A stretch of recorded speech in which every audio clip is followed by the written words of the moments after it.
Olá, amigo internauta, leitor do Jornal Diário de Suzano, seja muito bem-vindo ao DS Entrevista. Estamos dando continuidade às entrevistas sabatinas com os candidatos a prefeito das cidades da região. E hoje estamos recebendo o advogado Pedro Luiz Viviani, ex-vereador da Câmara de Poá, candidato a prefeito pelo PMN. E você pode participar dessa entrevista encaminhando sua mensagem no WhatsApp do Jornal Diário de Suzano, que é o 975691373, 975691373, ou se você preferir, deixe a sua mensagem, sua sugestão na própria live da página do Facebook do Jornal Diário de Suzano. Lembrando que essa entrevista está sendo transmitida ao vivo aqui pelo Facebook, mas você pode acompanhá-la também no canal do YouTube do jornal e também no portal www.diariodesuzano.com.br. Pedro Luiz Viviani, muito obrigado pela sua presença aqui dessa entrevista. Eu queria que inicialmente você desse uma saudação para o nosso internauta que nos acompanhando aqui nesse momento. Primeiramente, eu quero agradecer ao Grupo DS por essa oportunidade de estar aqui e explanar as ideias que nós pretendemos, sendo eleito, desenvolver em Poá. Quero saudar os internautas e todos os ouvintes da Rádio DS e mandar um especial abraço aos eleitores e eleitoras de Poá e aos cidadãos em geral. Tá certo. Pedro, você foi candidato, eu queria, antes de começar a falar das suas propostas, eu queria que você falasse um pouco da sua experiência na Câmara, né? Quantos mandatos que você ficou lá. O último, que eu tenho informação aqui, de 2004 a 2005, né? A 2008. E em 2006, queria que você falasse também da sua experiência como candidato a governador do estado, né? Que foi o primeiro político do Alto Tietê a disputar um cargo ao governo do estado. Queria que você falasse um pouco dessas duas experiências que você passou. Então, Edgar, eu tive a oportunidade de exercer alguns mandatos de vereador na Câmara Municipal de Poá. Durante esse período, eu tive a oportunidade de fazer uma série de legislação. Eu tenho lá aprovado mais de 70 projetos de leis e 45 emendas da lei orgânica do município. E fui membro da comissão de sistematização, enfim. Eu dei uma contribuição muito grande para o Poder Legislativo em Poá. E hoje eu não tenho mais esse interesse. O meu interesse hoje é ser prefeito da cidade. Por quê?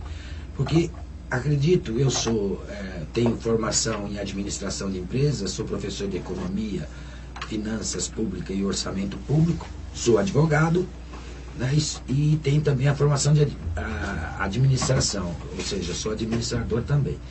Entendo que os 27 anos que eu passei nos bancos escolares e em cursos de especialização são suficientes para que eu possa administrar a cidade. Quero dizer ao eleitor poaense que nós não temos as condições financeiras para fazer uma campanha como os outros, mas nós temos a capacidade e a condição intelectual que os outros não têm. E aqui, sem querer menosprezar nenhuma candidatura, sem querer criticar, sem parecer assim,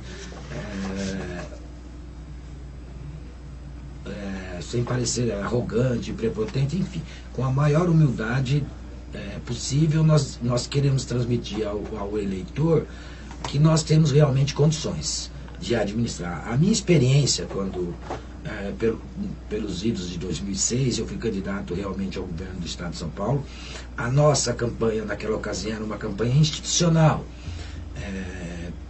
A nossa tarefa, na verdade, era cumprir todos os requisitos de uma campanha de governador, fazermos todos os procedimentos necessários, e tive a oportunidade de encontrar, não em debates, mas em reuniões com as categorias do funcionalismo e tudo, com José Serra, na época com Aloysio Mercadante, enfim, figuras que na época despontavam nas pesquisas. Mas assim, eu posso dizer a você, Edgar, o Partido da Mobilização Nacional fez uma campanha institucional e nós não ficamos devendo nada para ninguém, porque na verdade nos debates e nas conversas que tínhamos e reuniões, eu fui até bastante elogiado por essas figuras, o que me deixou bastante contente, não porque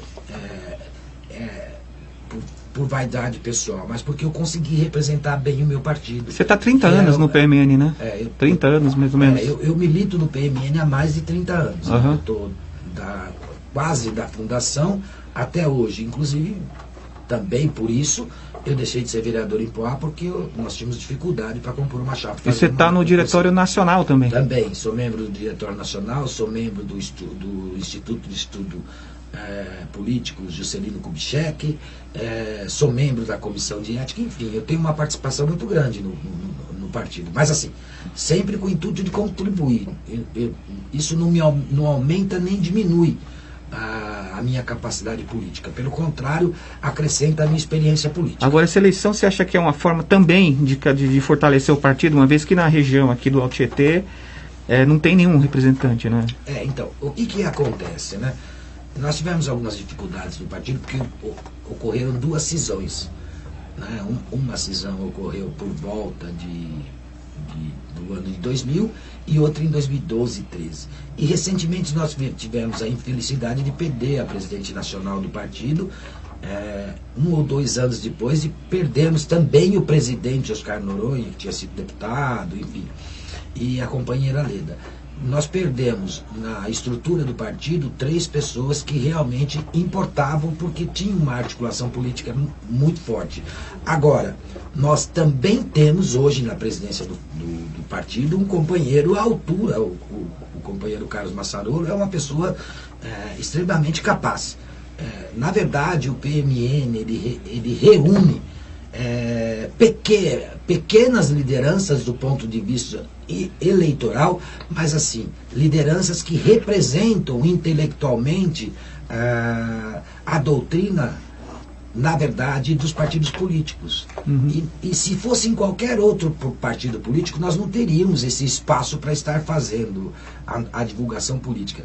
Por isso que é importante estar no PMN, porque nós não temos assim muita familiaridade com os métodos, né, utilizados pelos outros partidos. E nós sabemos que, na verdade, os partidos grandes, eles acabam monopolizando o espaço, né, e não permitindo que lideranças que realmente possam representar o eleitorado venham surgir.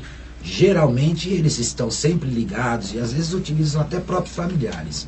A gente percebe nos grandes partidos que se o cidadão lá, ele tem problemas com a justiça eleitoral, com a justiça, logo ele cria um filho, um sobrinho, um primo para ficar no lugar dele. É uma oligarquia que existe nos grandes partidos. E no PMN não, tanto que todos os filiados votam em convenção. O fato de ter pouca representatividade, o PMN, você falou das dificuldades financeiras que vai ter o partido nas eleições desse ano. Vocês recebem fundo? Tem algum recurso partidário? Então, assim, hoje, na eleição próxima passada, de 2018, o partido devolveu os valores porque eram ínfimos, então não compensava. Agora, nessa eleição, existe realmente vai ser feito um recebimento por partido para distribuição, mas eles vão escolher os lugares. Uhum. Nós, por exemplo, não recebemos nenhum recurso ainda. Gostaríamos de receber um recurso mínimo para que não ter que colocar tudo do recurso pessoal do candidato, mas assim, nós já estávamos preparados para investir na nossa campanha. Até porque nós não vamos gastar mais que 5, 6 mil reais na campanha, então nós não temos que ter uma preocupação com recursos. Agora, pode acontecer de vir, mas no momento nada de concreto existe. Por que você escolheu o Dalmo Torres Fávaro? Ele é pedagogo, né? Formado em pedagogia, por ser da área de educação, isso já mostra então, aí que... é assim, Edgar, eu sou funcionário público aposentado do Estado, concursado da Secretaria da Educação. E automaticamente isso leva a você ter o seu leque de amizades, o seu leque de companheiros dentro do quadro da educação, do quadro de funcionários públicos, quer seja municipal, estadual ou federal. Porque esse é o contato que eu tive a minha vida inteira. Eu trabalhei 39 anos e 8 meses dentro da educação, além de exercer a advocacia e alguns períodos o magistério. Mas assim, a escolha do carteiro Dalmo como vice é primeiro a questão da fidelidade partidária. Assim como ele tem 30 anos de filiação, percebe? E eu tenho a garantia que eu não vou ter nas minhas costas uma pessoa que não vai corresponder à realidade, percebe? Nós temos visto aqui na região, inclusive, os vices são os primeiros a desejar o cargo do prefeito, percebe? Então, isso dificulta muito a administração, percebe? Você tem que ter uma pessoa de sua extrema confiança na vice,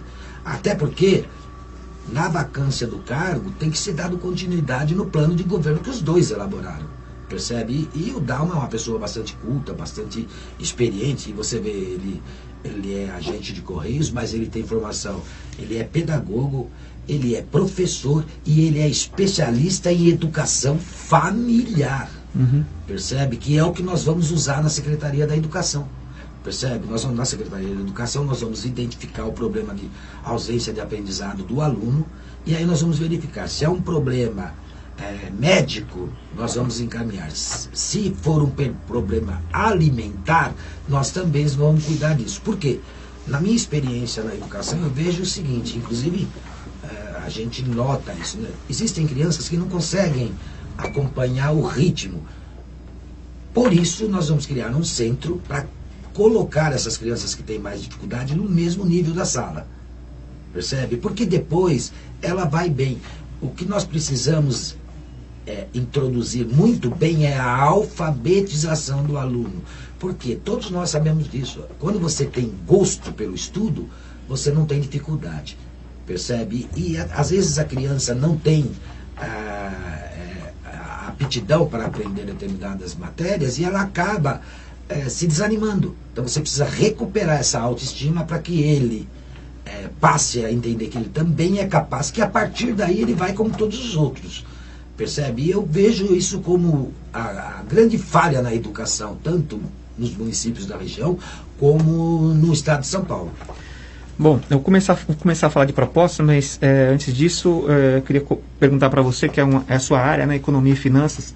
A região do Alto Tietê estima, por meio do CONDEMAT, que é o Consórcio de Desenvolvimento Regional dos Municípios do Alto Tietê, uma perda de 30% em torno disso nas finanças públicas para o ano que vem, em função da pandemia. Houve gastos das prefeituras no combate à Covid-19, que não estava previsto no orçamento. Eu queria saber como você vai fazer, no caso, para administrar a cidade de Poá com essa perda de 30%. Isso sem falar no ISS, que depois a gente vai comentar também. Então eu vou só com relação a essa questão do Alto Tietê. Então, Edgar, essa noção nós já tínhamos, né? Que haveria realmente uma perca de arrecadação muito grande, muito acentuada no ano próximo futuro. Mas assim, eu também vejo muita especulação em torno desse assunto. Eu sei que os estudos são sérios, percebe? Mas assim, a economia já começou a ser retomada. O que me deixou assim perplexo é que assim, os grandes empresários conseguiram ultrapassar a pandemia. As grandes empresas, os grandes conglomerados. O que afetou, o setor que está sendo afetado são justamente as médias e pequenas empresas, que quebraram, literalmente quebraram. E essas pessoas que tinham seus comércios, que eram pequenos empresários, pequenos comerciantes, médio empresário, médio comerciante, eles não têm o capital de giro para restabelecer o seu negócio no patamar que estava, no status que estava anteriormente. E aí, eu posso te adiantar, Poá não tem força econômica para fazer isso. Percebe? Isso precisa ficar claro para o pessoal, porque para esse pessoal que está nessa situação, porque Poá não tem condições de alavancar a economia novamente e colocar esses comerciantes de pequeno empresário no mesmo status. Mas nós podemos, sim, percebe? Buscar, e aí sim, recursos do governo do estado e do governo federal, que embora tenham problemas, são muito maiores. O governo do estado de São Paulo tem um orçamento de mais de 200 bilhões. E até porque a força de governo... Eu, por exemplo, eu tenho amizade com várias pessoas que passaram pelo governo de São Paulo, vários deputados, senadores, enfim. Mas assim, nós sabemos que vai ser muito difícil. Agora, o que é preciso entender que esse pessoal que é pequeno e médio comerciante, pequeno e médio empresário, é que a estrutura de uma cidade como Poá, a estrutura até de uma cidade como Suzano e provavelmente até Mogi das Cruzes, que tem uma capacidade financeira muito maior, não vai conseguir recolocar essas empresas, esses comércios no status anterior. Percebe? Então essa retomada ela vai ter que ser cautelosa e gradual. E assim, o que eu pretendo fazer em Poá, né, paralelamente a essa retomada, é criar várias cooperativas para diminuir o emprego. Mas essas cooperativas, Edgar, elas terão um tempo determinado de duração. Porque ela vai ter que crescer e se transformar numa empresa, seja limitada, com os próprios integrantes da cooperativa, tá certo? Ou uma sociedade anônima. Como a gente sabe que sociedade anônima é um conglomerado muito grande, geralmente, a gente pretende que ajudar as cooperativas, mas que elas venham a virar empresa. Aqueles que eram cooperados têm que ser empreendedores, porque senão não tem sentido você criar cooperativas quase incubadoras, né? Exatamente. Seria isso, né? Agora vamos voltar então à questão do ISS, né? Você foi vereador, né, muitos anos lá na Câmara. Depois eu queria te perguntar, na verdade, até uma curiosidade. Você já tinha ouvido falar nessa possibilidade do Itaú sair, deixar a cidade e a cidade perder, segundo a prefeitura, 140 milhões de reais por ano? Então, Edgar, assim, eu posso até historiar essa questão do ISS para você. Eu me elegi, eu tinha sido vereador de 88 a 92, perdi a eleição de 92 porque eu disputei a vice-prefeitura, voltei em 96. De 96 a 2008, quando foi aprovado efetivamente na Câmara, foi aprovado em dezembro de 2007, nós ficamos trabalhando no sentido de elevar a alíquota do ISS de 0,20, 0,25 para 2%, porque a cidade teria uma arrecadação 10 vezes maior. Para você ter uma ideia, a arrecadação em 2007, ela não chegou a ser completa, mas em 2008, 2009, 2007, aprovado, começou a arrecadar em abril, foram 80 milhões a mais. Na sequência, em 2009, esse patamar foi a quase 180 milhões.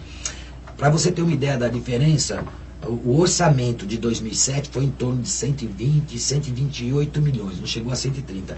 O orçamento de 2009, primeiro ano de governo do prefeito eleito, ele foi a 256 milhões. Depois ele foi para 300 e poucos milhões, depois ele já foi a quase 400 e chegou a 430, 440 milhões. E assim, eu perdi a eleição em 2008 justamente por causa do ISS. Porque espalharam para a população que nós tínhamos aumentado os impostos para a população. E não, o ISS é imposto sobre serviços. Ou seja, e nós esclarecemos a população, de cada R$100 de prestação de serviço na cidade, o cidadão pagaria 2. O empresário, o micro, médio e grande empresário, pagaria R$2. Percebe? Mas assim, o boato vale mais do que os fatos. Né? E assim, para você ter uma ideia do volume de arrecadação de 2008 a 2020, a mais do que o orçamento proporcional se seguisse aquela. Chega a quase 2,5 bilhões de reais. Naquela época existia uma guerra fiscal, na verdade, né? Sim, inclusive a Prefeitura de São Paulo ingressou com algumas ações contra a Poá, né? Sim. Se você me perguntar assim, você acha correto a guerra fiscal? Não. Eu acredito que São Paulo perde muito com isso e os municípios maiores perdem, mas assim, Poá, ele tem uma característica individualizada que precisa ser entendido. Poá é uma estância hidromineral. Nós não temos a capacidade de ficar, e território, primeiro, capacidade territorial para instalar grandes conglomerados industriais. E somado a isso, nós somos uma estância hidromineral. Também não podemos instalar, percebe, qualquer tipo de indústria na cidade. Então, qual seria a forma de desenvolvimento através de cooperativas, startups, enfim. E o aumento esse privilégio no ISS, porque não são todas as cidades, percebe? Mas realmente os problemas apareceram e agora nós vamos perder a arrecadação. Agora, o próximo prefeito, caso você for eleito, vai ter que cortar muitos gastos, né? E aí uma pergunta que tenho feito para os candidatos que têm vindo aqui, em relação às secretarias. Você acha que hoje o número de secretarias é um número adequado ou você estudaria, no caso, um corte de secretarias em Poá? Edgar, olha, eu particularmente, até disse para o Aécio lá em Poá na entrevista, eu acabaria com todas as secretarias. né? Todas? Todas as secretarias, até porque você teria as diretorias. Mas assim, nós sabemos que a gestão pública, ela precisa de pessoas que implantem o programa de governo. E aí você precisa de secretários. Então nós temos que entender isso. Mas os secretários e as secretarias não são o problema financeiro do município. O problema financeiro do município são os cargos comissionados. Como esses cargos eles são compostos? Na eleição, os candidatos que hoje estão aí na ponta da eleição, eles formam um grupo político com vários partidos, vários candidatos e vários cabos eleitorais. E aí o que acontece? Terminado o pleito, essas pessoas querem trabalhar na prefeitura, ou seja, querem ser comissionados, todo mundo quer um cargo, dois, enfim.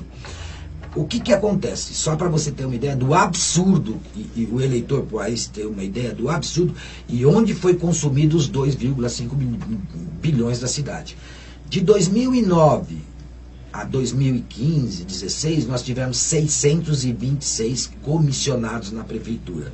O que salários de 4 a 5 mil reais, às vezes mais.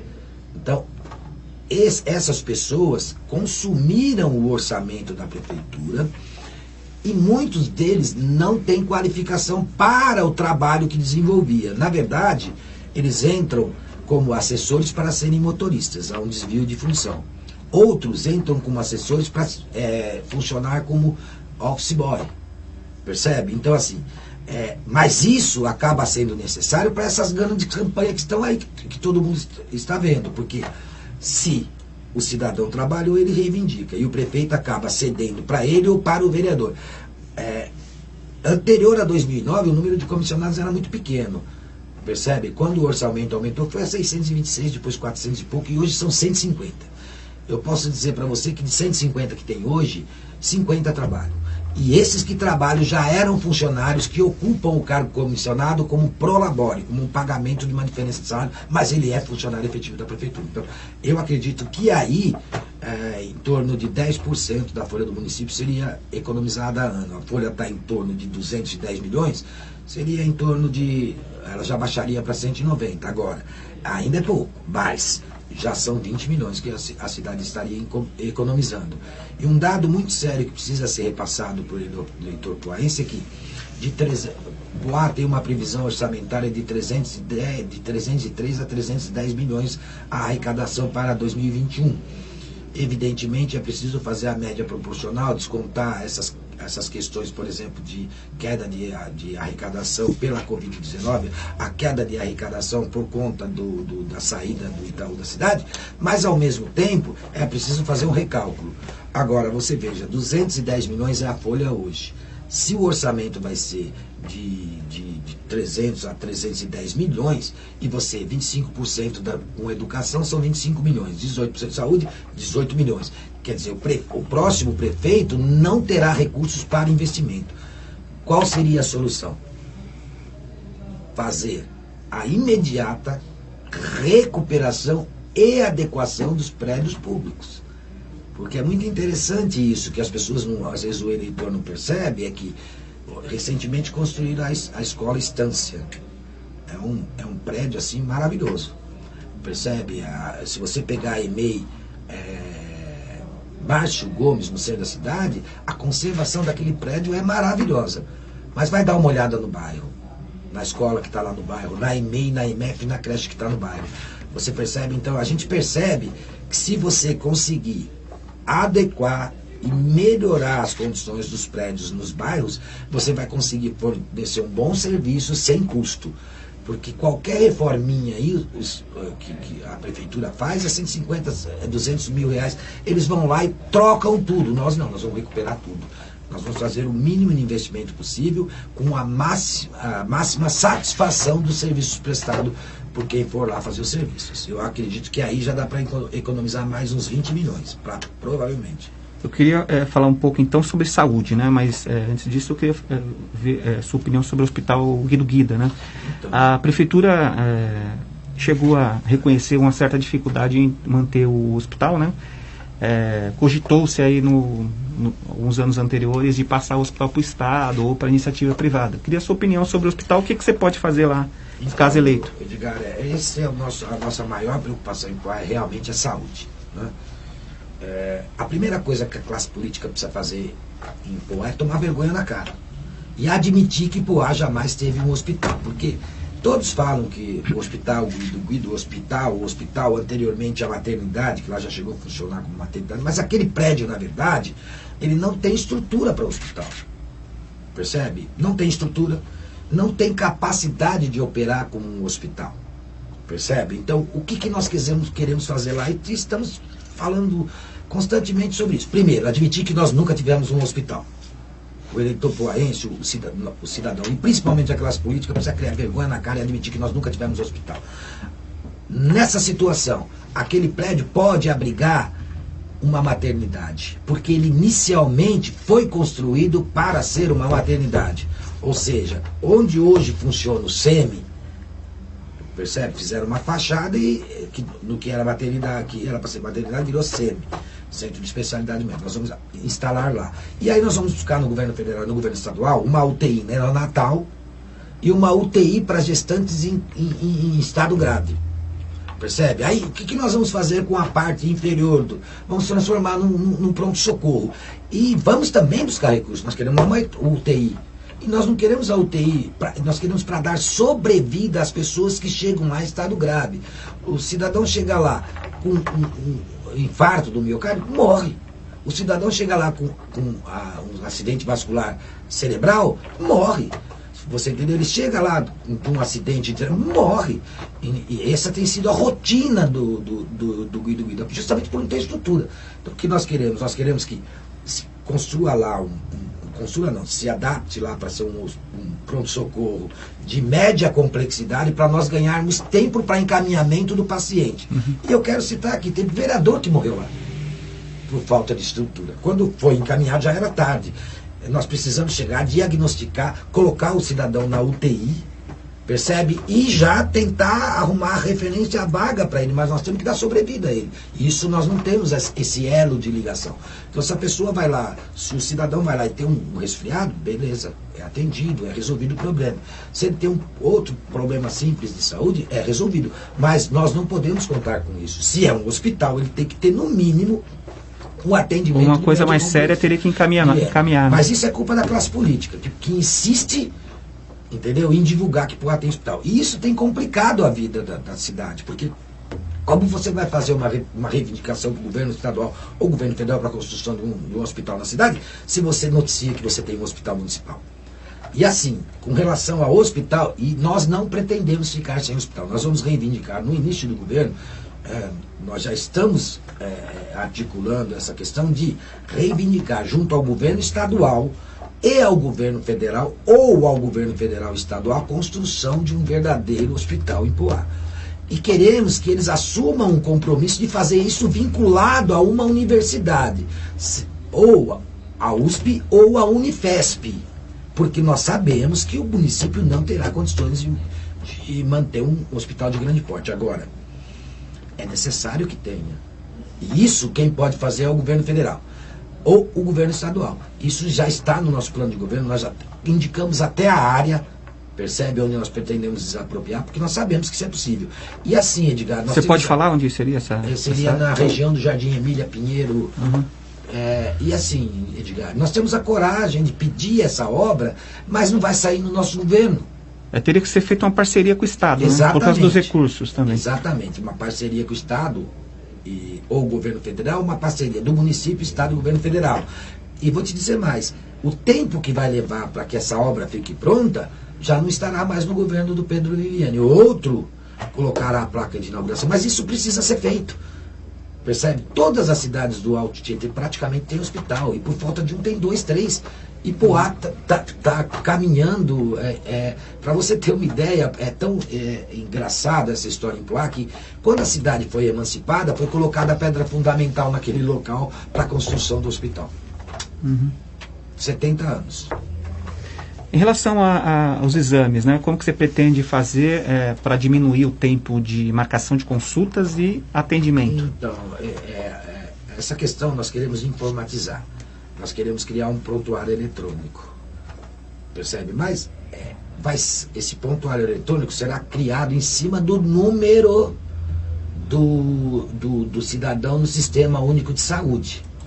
Percebe? Agora, é preciso que a população entenda que a gente está vendo isso com muita responsabilidade também, porque assim, nós sabemos que para implantar o prontuário eletrônico, eu trabalhei com a implantação de prontuário eletrônico na educação, percebe? E nós levamos, na ocasião, quase 5 anos para que o número, que seria o número de referência do aluno, que a gente chama de RG escolar, ele ficasse totalmente capaz de identificar todas as posições do aluno nas determinadas séries. E assim, isso demanda tempo, percebe? Vamos começar, por isso que a gente quer criar um centro de informática, para que lá sejam feitos esses programas, né? Sabemos que é uma condição difícil de ser feita, mas vai favorecer muito a cidade. Por quê? Porque nós vamos saber exatamente a demanda que nós estamos atendendo, que é o grande problema de Poá hoje. Nós pretendemos, inclusive, além de criar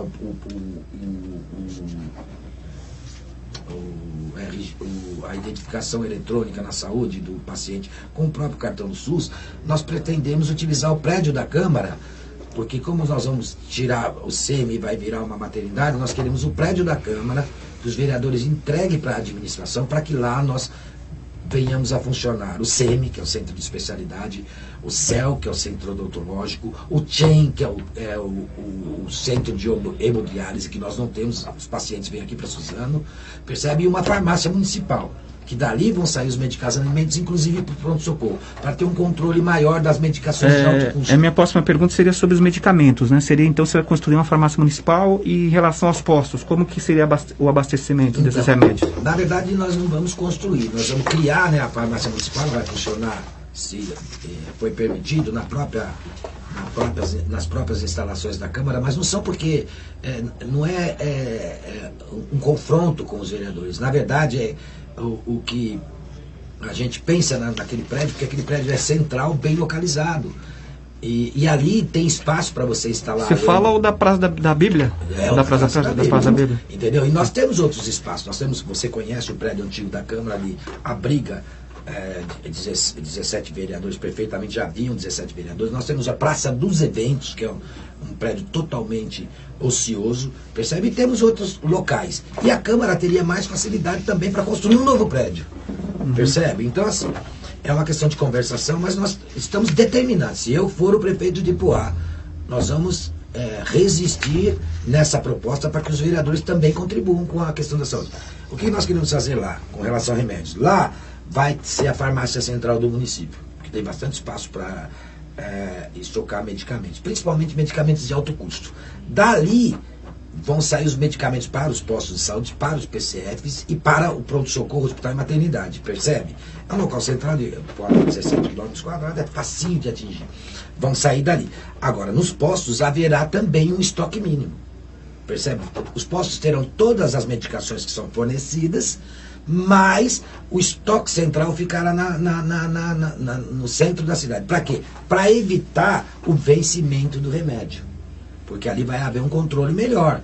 Percebe? E aí nós vamos até orientar os funcionários que vão trabalhar, e eles sabem que eles têm que vir com os remédios em ordem de data de vencimento para atender. Agora, é planos, mas não é compromisso de campanha, nós implantarmos a distribuição também eletrônica de remédios, eventualmente pelo correio ou por entrega para a prefeitura. Mas a população precisa entender que é muito difícil esse trabalho, só prefeituras de grande porte e o governo do estado conseguiram. A prefeitura de São Paulo consegue e não atinge todas as regiões. O governo do estado consegue e não atinge todas as regiões. Então não será Poá que vai conseguir fazer isso em 4 anos. Mas o início desses trabalhos vão ser feitos. Eu quero dizer para você, Edgar, que nós não temos a pretensão de ser prefeito por vaidade, não. Nós queremos colocar a cidade para funcionar. Porque depois vai ser muito difícil da classe política emperrar a máquina de novo. Percebe? Porque quando o cidadão souber que ele pode ter um exame mais rápido, a medicação em casa, ele próprio vai cobrar. Percebe? Nós queremos também, para agilizar o exame, instalar aparelhos nos postos de saúde. Não como é hoje. Você tem, por exemplo, o aparelho de ultrassom, está instalado no Jardim América ou na Nova Poá, para atender a região inteira. Aí você tem que ficar transportando pacientes, percebe? Então, em longas distâncias, tudo isso é custeio. Você tem que procurar colocar esse serviço nos bairros. E assim, nós não dissemos que nós vamos fazer tudo isso com recursos próprios, até por conta de tudo que está acontecendo com o Poá. Mas nós vamos buscar esses recursos, percebe? Porque assim, o que não pode acontecer é o que tem acontecido lá. Uma mamografia 1 ano, um exame de ultrassom 6 meses, quer dizer, é muito difícil. Agora sim, uma outra coisa que, se você me permitir, eu quero dizer, a gente pretende também trabalhar na questão de prevenir a doença. E como nós vamos fazer isso? Eu sei que é muito difícil, a gente também quer instalar um laboratório municipal com tecnologia de ponta para fazer o exame de sangue, fezes e urina nas crianças da rede municipal e, se possível, da rede estadual, todos os anos. Porque através desses exames você detecta eventuais ocorrências de saúde que você pode encaminhar e você evita um quadro mais complicado à frente. É difícil? Mas é uma questão de posição do candidato a prefeito. Nós queremos fazer e vamos fazer. Você falou da questão dos recursos. Você é a favor, então, das parcerias público-privadas? Sim, nesse momento não tem outro jeito. Percebe? O que nós não podemos fazer com relação às parcerias públicas e privadas é a parceria pública e privada da corrupção. Entendeu? Então, assim, você sabe, quem está no meio político, você vê muitas empresas, elas vêm para prestar o serviço, prestam um serviço de baixa qualidade e recebem os recursos. Por quê? Porque a classe política e a classe empresarial tem interesses em outras coisas que não prestar um bom serviço público. Nós temos aí um caso recente, que a região inteira viu o que estava acontecendo. Porque perde muito recurso. Percebe? Você perde recurso se você quer fazer tudo, e você perde recurso se você faz muita parceria. Por quê? Porque muitos não querem, na verdade, a parceria público-privada para prestar serviços de saúde, para prestar serviços de educação. Eles querem a parceria público-privada para benefício próprio. E isso é muito difícil você fazer. Pedro, estamos avançando aqui no nosso horário, estamos perto do final, mas eu queria perguntar para você sobre educação. Eu queria que você fizesse uma avaliação do IDEB desse ano de 2019, né, divulgado esse ano, de Poá. Como que você viu as notas, né, de Poá? Você acha que teve avanços? Poderia ser melhor? As cidades da região todas cumpriram a meta, praticamente. Então, Edgar, eu vejo isso aí assim, com muita preocupação, né? Você sabe, eu sou funcionário da educação, e eu vejo assim, existe uma certa maquiagem nesses índices, tá? Até por conta do aprendizado das crianças que a gente percebe que não é... Tenho filhos, eu tenho netos, então eu vejo isso. Eu já cheguei a ver na educação, quando vem aquele exame periódico, escolas dispensarem os piores alunos para que os melhores façam a avaliação e aí você eleva o nível. Percebe? Então, assim, isso nós não vamos fazer. Até porque isso é contraproducente à educação. Todas as crianças do município têm que serem avaliadas, para que você possa ter um número real. Eu vejo, às vezes, a propaganda assim, o município XYZ... Olha, Edgar, assim, eu não estou criticando ninguém, tá? É o que eu não faria. Mas, assim, eu não estou criticando nenhum ex-prefeito de Poá, nem o prefeito atual, nenhum ex-prefeito ou prefeito da região, nada disso. Eu já presenciei na educação a dispensa de alunos que têm dificuldade de aprendizado para que o índice fosse maior, até por conta de recebimento de prêmio e tudo mais. Então, eu, na verdade, eu tenho dúvida quanto a essa avaliação com relação a esses índices. Por quê? Porque a gente sabe que eles dispensam os alunos que têm mais dificuldade, e aí você vai elevar o índice. Porque é uma questão estatística. Quem estudou estatística, eu estudei estatística, eu sei disso. Isso nós vamos evitar. Agora, o que nós queremos fazer? Aí sim, pode ter certeza, Edgar. a Positivo em Poá está com os dias contados, pode investir em outros candidatos, percebe? E eu vou te dizer por quê, porque olha, nós tivemos lá, o primeiro sistema de ensino que foi implantado lá foi do Objetivo, durou 3, 4 anos. Depois instalaram, se não me falha a memória, o Ângulo, tá certo? E depois a Positivo. Coincidentemente, essas trocas, elas coincidem com a troca de prefeito. Agora eu pergunto, se são sistemas de ensino, claro que objetivando a mesma coisa, mas um pouco diferente, por que trocar 3 vezes? Então, nos últimos 12 anos, trocaram 3 vezes. Qual é a continuidade que isso garante para o município no ensino da aprendizagem da criança? O que nós pretendemos fazer? Com a experiência que eu tenho em educação, e eu posso dizer, é uma experiência muito ampla, nós queremos, sim, implorar humildemente aos professores aposentados da rede municipal de ensino, da rede estadual de ensino, entendeu? Da rede particular, para que eles venham a colaborar com a criação do método de ensino para Poá, até porque provavelmente nós não vamos mais poder pagar essas Seria empresas. um método da cidade, né? Da cidade, mas dentro dos parâmetros e programas. Porque sei. todos eles faziam isso. Eles têm o programa do professor e eles ensinavam dentro daquilo. Nós queremos que ele faça nada mais do que produzir aquilo que ele fazia no plano escolar. E queremos ofertar a eles gravações e eles vão se perpetuar no ensino-aprendizagem, porque assim, são pessoas extremamente capazes. Eu trabalhei com esse pessoal o tempo inteiro. Então, eu conheço todos os bons professores aposentados do município. A questão de creches, né? As cidades da região, Poá também vive uma dificuldade em relação ao déficit de creches, né? Queria saber como que você pretende diminuir esse déficit. Nós, na verdade, vamos ter uma dificuldade muito grande com relação às creches, porque o nosso déficit é em torno de 3 mil crianças, é algo em torno de 3 mil crianças. Mas assim, a primeira coisa que nós queremos fazer é aproveitar uma parte do atual terreno onde funciona o Paço Municipal. Você conhece Poá, você tem uma lateral do prédio que tem mais de 40 metros de frente, que é pouco construído, certo? Ali nós pretendemos negociar a construção de uma creche exemplar no centro das cidades. Sabemos a área ali na Rua Comendador Réia, com a iniciativa privada, com um banco, enfim, fazer um convênio para eles construírem. Essa creche que nós vamos fazer, ela terá um horário diferenciado, Edgar. Ela vai abrir no momento que a primeira criança tiver que adentrar a creche. E só vai fechar no momento que a última criança sair da creche. Porque esse tem sido um grande problema das famílias. Porque além de faltar vagas, você tem esse problema. Porque a mãe tem que sair correndo do serviço para ir buscar a criança. Então nós vamos fazer uma creche com atendimento diferenciado. Esse atendimento diferenciado vai ser feito na creche próxima à estação. E se depender de nós, se nós não conseguirmos negociar para fazer essa creche, e tivermos recursos, nós vamos fazer logo 2.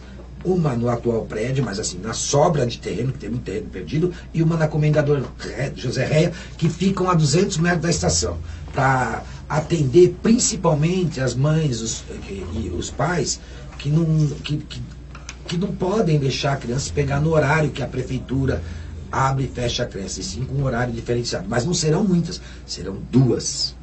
E nós vamos ser muito criteriosos na hora de dar a vaga, porque uma vaga dada para quem não precisa lá vai atrapalhar muito a vida de quem precisa. Nós vamos tentar resolver o problema, mas ali nós vamos ser muito criteriosos, porque as pessoas trabalham, tem que viajar, e a gente não pode ofertar a vaga como é hoje, porque é amigo do vereador, porque é amigo do prefeito, porque é amigo de alguma pessoa influente da cidade. Não, as pessoas, você não pode dar tudo a alguns e nada aos outros. E isso a classe política também precisa entender. Bom, para a gente encerrar a nossa entrevista, a questão da segurança, que é uma das reivindicações feitas também pela população. A prefeitura atual, o prefeito atual está construindo o Centro de Segurança Integrado ali você sabe, ali no centro, né? Eu queria saber das suas propostas em relação à guarda e número de câmeras, se você pretende ampliar, como que seria? Então, Edgar, hoje eu estava mexendo com isso. Até nós temos o plano, eu estava adaptando, vou fazer a gravação agora, depois que sair daqui. O que nós queremos fazer? Nós queremos policiar melhor os pontos vulneráveis da cidade. Quais são os pontos vulneráveis da cidade? Todas as passarelas. Todas elas. Percebe? Eu moro do lado de uma. E a gente vê de noite o que acontece lá em cima. Percebe? Então todas as passarelas serão monitoradas com vídeo monitoramento e presença física de policiais. Percebe? Nós vamos conversar com o comandante. O que nós pretendemos fazer? Nós vamos conversar com o comandante do destacamento de polícia da CIA de Poá e com o delegado de polícia. Eles vão fornecer, claro, junto com o CONSEG, como nós vamos operar na segurança. Mas assim, as passarelas e as entradas da cidade vai ser uma reivindicação do próprio prefeito, do vice, que vão ser monitoradas. E lá vão ter blitz constantemente. Percebe? Porque isso hoje não acontece. Nós vamos entregar, enfim, a Polícia Civil, a Polícia Militar, a ROMO, que é a Ronda Municipal, e até os guardas noturnos. Porque se o contribuinte paga, ele também pode ajudar na segurança. Percebe? E para isso nós vamos usar o Conselho de Segurança, a Polícia Civil e a Militar, que darão os contornos a isso. Percebe? Mas nós sabemos o que nós queremos fazer. Se eles não nos convencerem de que o que nós pensamos está errado, nós vamos fazer e vamos pedir a eles o auxílio. Agora, se eles ajudarem, melhor para nós. Tá certo. Pedro Viviani, queria agradecer a sua presença aqui no DS Entrevista, ter aceitado o convite aqui para participar, falar um pouco das suas propostas. O nosso tempo está encerrado aqui, dava para falar de outros assuntos, mas fica para uma próxima oportunidade. Queria te agradecer. E queria que, em poucos segundos, você desse uma saudação final para o nosso internauta, principalmente o de Poá, que nos acompanhou até agora. Eu quero agradecer novamente ao grupo DS, quero agradecer a você, internauta, que participou aqui desse bate-papo com o Edgar, com o pessoal aqui da redação do DS, e quero dizer para vocês, eleitores, cidadão poense, nós podemos não ter os recursos financeiros para fazer uma campanha milionária como nós estamos vendo aí na cidade, e você está vendo. Se o limite para gasto de campanha é de R$140 mil, certamente pode estar ocorrendo em Poá o famoso Caixa 2. E chamamos até a atenção das autoridades constituídas no município, o juiz eleitoral e o promotor eleitoral, para que façam uma verificação do que está ocorrendo em Poá. Mas nós queremos dizer para vocês, eleitores, que nós podemos não ter o dinheiro que eles têm para gastar numa campanha, mas nós temos o colacionamento de estudos de 27 anos em bancos escolares que nos capacitou para estarmos aqui e reivindicarmos o voto de vocês para dirigirmos a cidade. E quero dizer para vocês o seguinte, nós podemos, finalizando, insistindo e repetindo, nós podemos não ter os recursos financeiros que eles têm, mas nós temos a capacidade de conduzir essa cidade muito melhor do que qualquer outro candidato inscrito para disputar a eleição para prefeito neste ano. Muito obrigado a todos, muito obrigado, Edgar, muito obrigado, o Grupo Diário de Suzano. Muito obrigado mais uma vez. Queria agradecer você, amigo internauta, que participou conosco, encaminhou algumas perguntas aqui, infelizmente acabou não dando tempo de fazer, mas tenho certeza que o candidato vai depois dar uma verificada lá e responder você que participou conosco. Continue nos acompanhando durante essa semana, que teremos mais entrevista com os candidatos a prefeito das cidades da região. E assim encerro dessa entrevista. Até o próximo vídeo, imagens de Fernando Barreto. Um abraço e até a próxima.